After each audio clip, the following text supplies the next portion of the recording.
Hey there, it's Mario here, and in this video I wanted to dive into one of the most frequently asked questions that I get from guys all around the world ever since I started this channel, and that is what foods to eat to burn belly fat. So what does a healthy diet look like? Which foods should you include in your diet when the goal is to lose weight?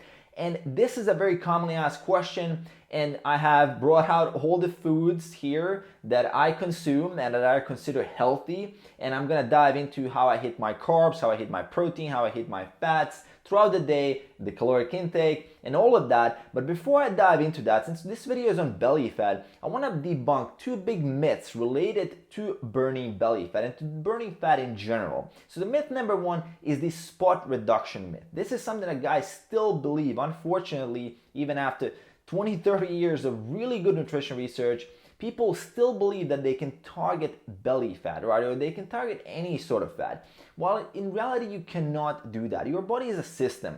And the way body fat process reduction works is that you can only systematically reduce the body fat percentage of the whole body, and eventually you will burn the belly fat as well. And you cannot say, hey, I'm gonna do 500 sit-ups a day and it's gonna come off the abs. It's not gonna work like that. It just does not work like that. Typically, if you wanna know how the process works, guys will see that they're leaning down first on their arms, then their shoulders, their calves, their quadriceps, their back especially, and then you have like the neck, and then the face fat goes a little bit away depending on your genetics, then your chest, then your upper abs, maybe the first row, and then eventually you tap into that lower belly, like you tap into that stubborn fat. For women, it's typically the hips area where that stubborn fat is really hard to get off.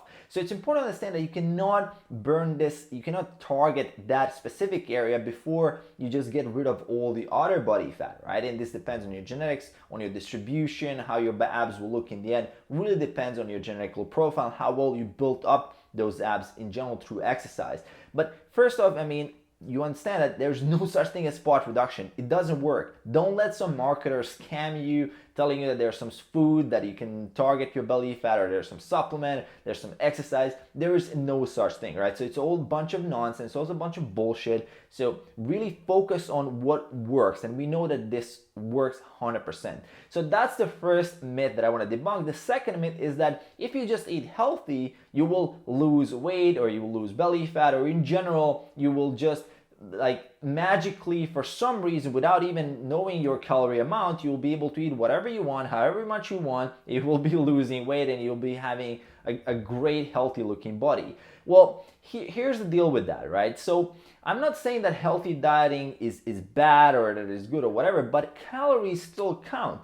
Calories are the thing that it's going to either result in you gaining weight or losing weight. So it doesn't matter if you base your carbohydrates on quinoa, or you just base your carbohydrates on white bread, or simply sugar, right? Pure freaking sugar. At the end of the day, if you've overconsumed calories, you will still gain weight. And this has been proven in metabolic wards. It doesn't matter. The specific foods are not as important as the caloric amount. And this is specifically when we're talking about body weight change, right? So body weight change is primarily influenced by the energy balance. So to lose weight, to lose body fat, you need to be in a negative energy balance. This means that there has to be a gap between the amount of food and energy that you're intaking, either through food or drinking, and then there has to be more energy being expanded than that. So when you create that negative energy balance, your body has to burn fat to compensate. And that's the whole trick. That's the whole idea.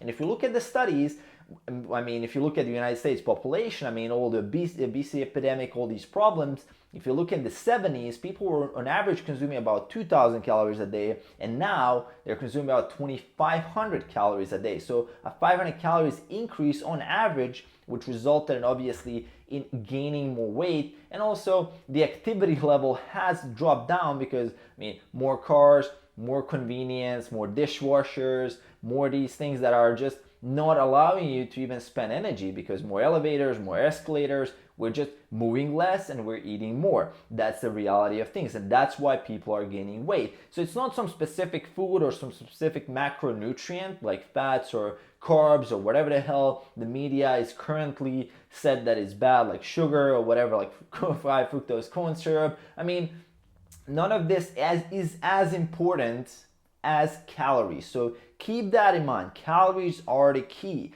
And that's important to realize before we talk about any specific foods out of these. I could replace these foods with anything else, but if I'm hitting the same caloric amount, I will be losing weight if I'm eating enough to be in a caloric deficit, right? So keep that in mind. That's the most important thing.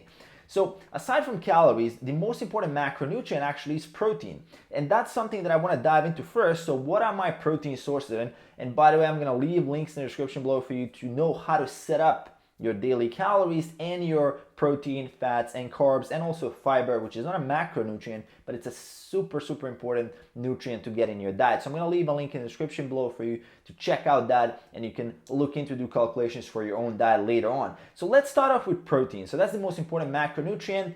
And what are my protein sources? So you see here, eggs. I want to start off with eggs. Very basic, very simple, and that's usually what I start off my day with. So I'm going to have some eggs. They can either be boiled, they can be just made into scrambled eggs or whatever form, but I will start off the day with some eggs. And I typically, at least for the last couple of months, I'm boiling them. Before that, I used to make them in an omelet with eggs and oats combined. I will leave that link in the description below where I show you how to make that in less than 10 minutes. So I'm switching it up a little bit. So typically for breakfast, I'm gonna be consuming eggs. That's gonna be my first protein source that I'm gonna go for in the day. And also what I'm gonna be consuming from the egg is also the yolk. So that's an important part because it also gives you certain micronutrients and fats as well. So typically what you'll realize is that with protein, you're often gonna get fat as well. That's just the way protein naturally occurs in just where we get our protein sources, either from meat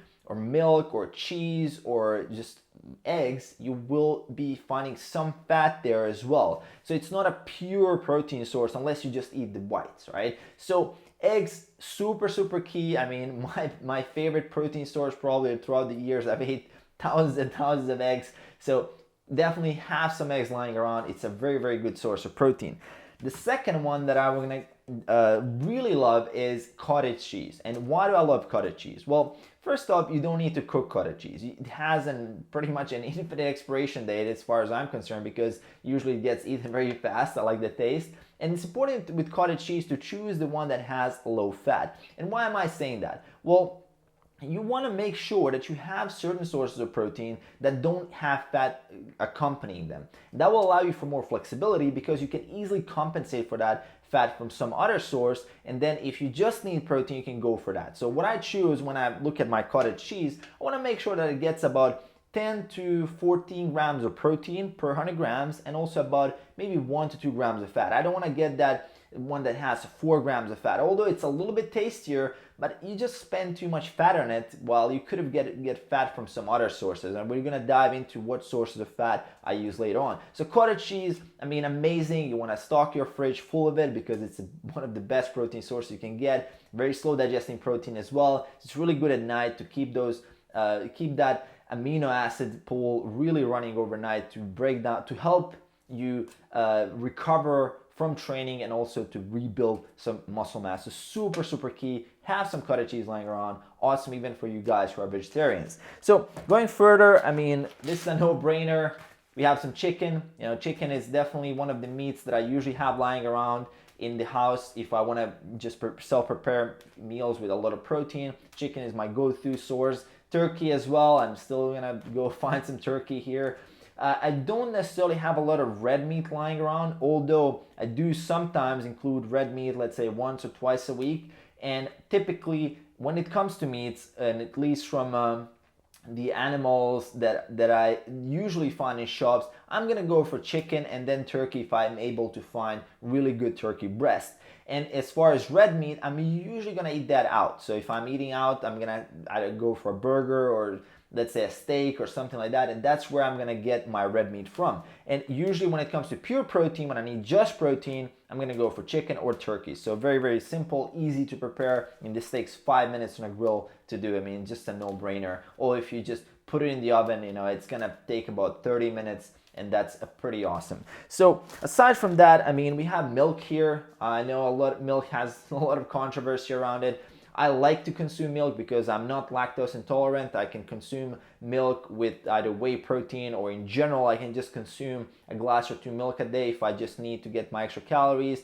Milk is really good when you're trying to gain weight because you can easily drink that amount of calories, so you don't have to worry about foods. And if you're doing something like intermittent fasting, you can still get a lot of those calories that you need within that 8-hour eating window, which typically can be an issue if you need to eat a lot of calories in just 2-3 meals. So a glass or two of milk per meal will actually add up to a decent amount of calories, so you can get that caloric amount in and also get some protein in. When it comes to losing weight, however, you want to be careful with including too much liquid calories when it comes to losing belly fat in general, because you might need to diet on really low calories, and then if you go for liquid calories, there's going to be less solid calories. And what that means is that you might feel less satiated from your diet. And that's a really important factor there, is that if you drink your calories, you will not be feeling full as much as if you've ate the calories from solid food such as chicken breast, right? So chicken breast has a lot of more satiety than milk. So that's an important one. And also here, one of my go-to sources is just simple tuna. This is tuna in water. I mean, amazing, very, very easy to get the protein, and also this doesn't require any cooking. If I'm in a hurry, if I'm in a rush, I can always go for like 2 cans of tuna, and that gets me like 40, 50 to 60 grams of protein, which is crazy amount. You get it very fast on the go without any special cooking or preparation. I like to buy the one in water. Obviously, you can buy one in the oil if you have a very high fat intake in your diet. I like to keep it separate so I can add more oil if I need to from, let's say, I just add some olive oil on top of it, maybe even add a little bit less olive oil, maybe just about half a tablespoon, just to mix it up to make it taste a little bit better, compared to, let's say, if you buy it in a shop, it's gonna have like 30, 40 grams of fat in it, like directly coming from oil. And you're not sure about the quality of oil as well that they've included, which compared to the one you can add a lot higher quality one. So in terms of protein sources, that is about it. And aside from this, I would just like to mention that I do have some whey protein lying around. I will not promote any specific brand just because I don't like to do that on this channel. So I do have some whey protein as a go-to source if I'm on a rush or if I'm training in a fasted state. I'm gonna have some whey protein before that, and that is gonna be one extra source of protein if I need to hit my daily target, which is typically between 160 and 180 grams of protein per day for my body weight and my lean body mass, which is my current body weight is about 74 kilos, 75 kilos. So I try, that's 175 pounds. So try to keep my protein between 160, 180, and that works pretty well. So these are my sources of protein. That is covered. Let's go into fats. So for fats, I mean, no brainer, olive oil, damn good olive oil. We're here in Croatia right now. This is Croatian olive oil. I'll do a little bit of promo. I love it. I use it for everything. Everything that I cook is done with olive oil. And I think coconut oil is extremely overhyped compared to olive oil. I mean, olive oil has a lot more antioxidants, a lot more healthy compounds in it. Coconut oil, I mean, it does remind you of like a sexy girl on the beach, like making you colder a little bit, and like imagine like having a tan and it's a nice little tropical beach. Olive oil, on the other hand, might not have those visual images appearing, but it is very, very healthy, and it should be in your healthy diet as well at home to be used. So olive oil, I mean, I don't necessarily add a lot of it to my cooking, maybe like a half a tablespoon. I don't like to, I mean, my diets are typically lower fat, so I don't like to add a lot of oil to my food. And another source of fats that you can go for is simply get some avocados. You get some fiber with it, you get some carbs, but you also get really good quality fat from that. So avocado is really good to have handy. Awesome source of fats if you do need some extra fat. And that brings me to the last part that I want to mention when it comes to fats, and that is having some nuts in your house. Just if you need to cover some extra fats, you can always go for some almonds, cashews, like walnuts and things like that, they're pretty good, they're effective. You know, a handful of nuts will get you a decent amount of fat and will also get you some fiber and a lot of good nutrition like zinc and magnesium, which is pretty cool. So definitely have some nuts lying around. They can stay for a pretty long time. Don't need to cook them. Very, very good source. So that covers the fats, and that's pretty simple because typically as I said, I don't necessarily try to aim to get a lot of fat from my diet because most of it comes with protein sources and also from these that I mentioned here with cooking oil, with nuts. I mean, just naturally occurs in yolk and all of these other things. So going into carbs, I think this is one of the most ones that I get asked a lot. So what are my carb sources? And first off, I can't say carbs without mentioning oats. So oats are my favorite carb source. I definitely eat oats every single day, either for breakfast or throughout the day. I'm gonna mix oats with some milk or in general, even with water. It's completely fine. If you have some cocoa powder, you can add that to make it a little bit more tastier. If you add some whey protein that is like, let's say, flavored with chocolate, and if you add just some oats, and if you add some water to that and microwave it for 2 minutes, you have a really delicious meal, and it just took you 2 minutes to make. So oats are an amazing source of carbohydrate, also amazing source of fiber, which is a really important nutrient that I'm going to go into a little bit. What are my fiber sources? This is something that is often overlooked. So oats, one of my primary, it's like my staple diet is definitely based on oats. And going further, what else do I have here?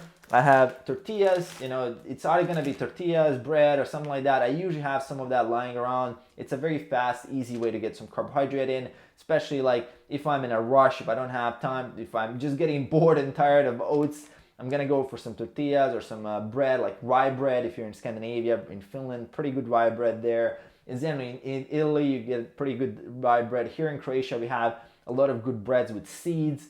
Pretty awesome. And you can definitely get some of that. There's no magic thing about wheat that makes you fat or that makes you gain fat or anything like that. It really comes down to calories. And if you're training, if you're exercising, you do need a little bit of a higher carbohydrate intake. And for me, I think this is an amazing source. I like tortillas. They taste pretty good and they really go well with the chicken because you can make a little bit of your own food at home and make it look like a Mexican restaurant. It's a pretty cool source of carbohydrate to have lying around. And further here, I have one potato that I just put out.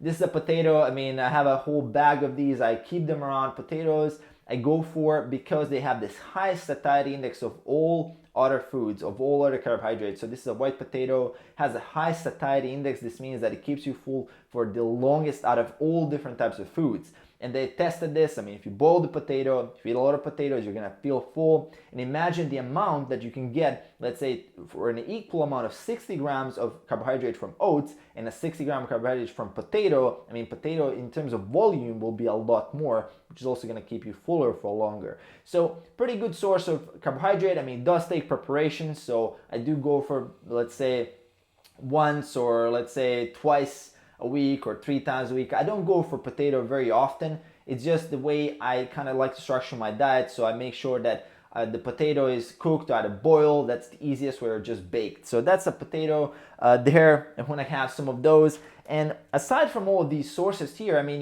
we mentioned protein, we mentioned fats, we mentioned carbs.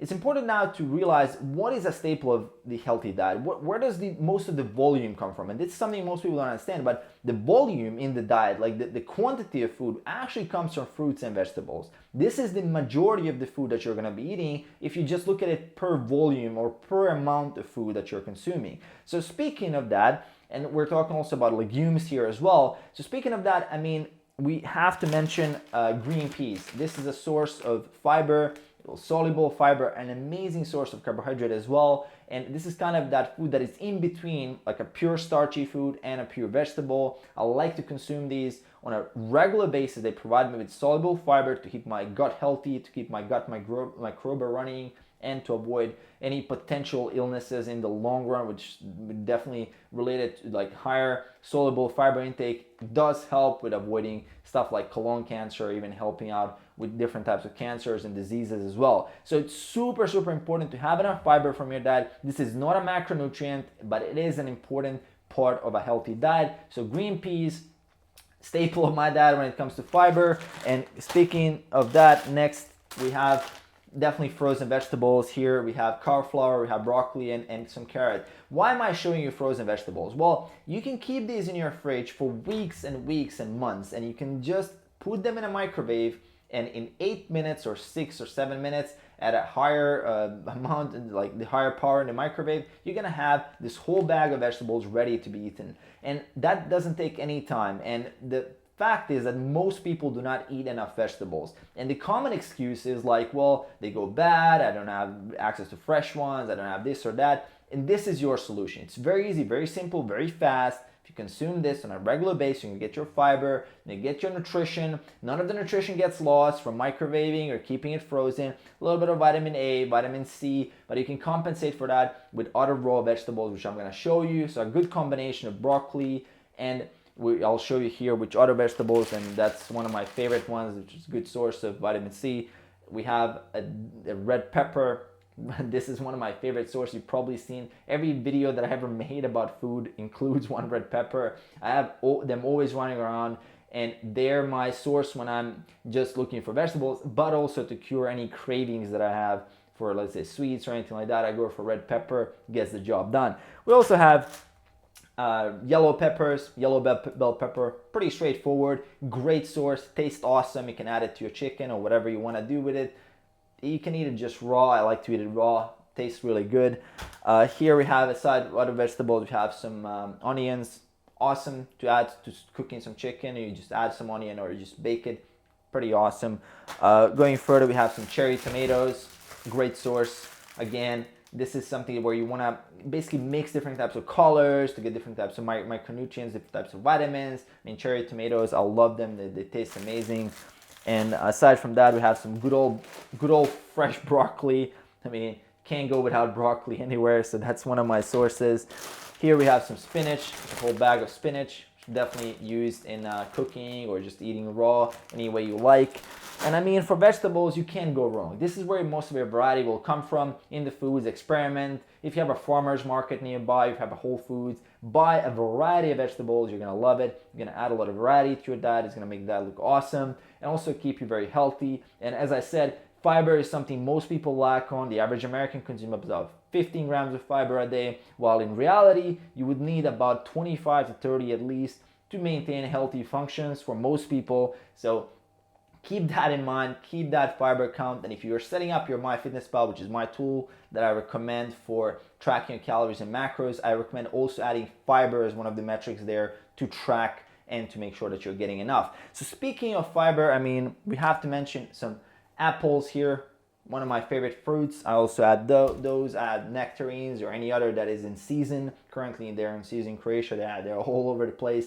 I love nectarines, add them, you know, it's a good source of carbohydrate, either before, after workout, or anyway throughout the day. If you just need a snack, it's better to snack on fruits. Aside from that, we have a whole lot of bananas here, and I almost forgot to mention rice here, which is definitely one of the sources of carbohydrate that you can include in your diet. I mean, you can add a variety of different sources. As I said, it's not about the specific food as much as about the calories and the macros, but also keep in mind that you want to make sure that you eat foods that you love to eat. And that's my final thing that I want to mention here. Like all of these foods that you see here, they're foods that I like to eat. So they're my favorite foods. They don't necessarily have to be your favorite foods. That's a really important, if you're a guy from, let's say, from a background that you want to eat something else, it's completely fine. You just have to figure out the caloric amount, you have to figure out the amount of carbohydrate or the amount of protein, and you just want to make sure that you get the fat as well, and you want to make sure that you fit that into your daily goal. It doesn't really matter if that food is something that is like not necessarily considered as healthy, but if you make sure that you have enough vegetables, if you make sure that it's a whole healthy unprocessed food that will allow you to have it in your diet. And I would say base most of your caloric intake, about 70-80% on whole healthy unprocessed food, then keep that 20-30% for, let's say, eating out, getting desserts, enjoying some social time with your friends where you want to spend some calories and stuff that wouldn't necessarily be as healthy, but it still has a place in your life, because this is a lifestyle. This is not just to be a slave and self-prepare all your meals. Definitely you want to eat out. I mean, general rule of thumb, when I'm dieting down, if I'm really serious to get down to 7-8% body fat, I might be going out to eat maybe once or twice a week. If I'm on a quote-unquote bulk or lean gaining phase where I have a lot more calories, I might go out to eat about 4 or 5 times, or up to 5 times. I try to do less because I can control my intake with the foods at home more than I can in the restaurant. So I often overeat unconsciously because I'm not sure how much oil went into it. And obviously, the restaurant's job is to make you feel happy in terms of the taste, not as much as to give you the appropriate nutrition that you need to fit your macros. So keep that in mind as well. As I said in this video, none of these foods are really special or anything like that. No food is special or magical. The red pepper is as a superfood as the broccoli or as some random herb that is just being hyped up by marketers coming from some mountain in South America, right? So it really comes down to making sure that you hit your calories, your macros, your fiber, get plenty of vegetables, a lot of variety in vegetables and fruits with every meal. Keep that caloric deficit, sustain caloric deficit, and also make sure to invest some time in resistance training and strength training. I've talked about this many times, like a lot of topics in this channel about exercise, and you just want to look around the channel, you'll find a lot of discussions on that and what is the best type of training. I'm going to also leave all the workouts that I recommend for beginners, intermediate, advanced lifters that are free workouts in the description below for you to download.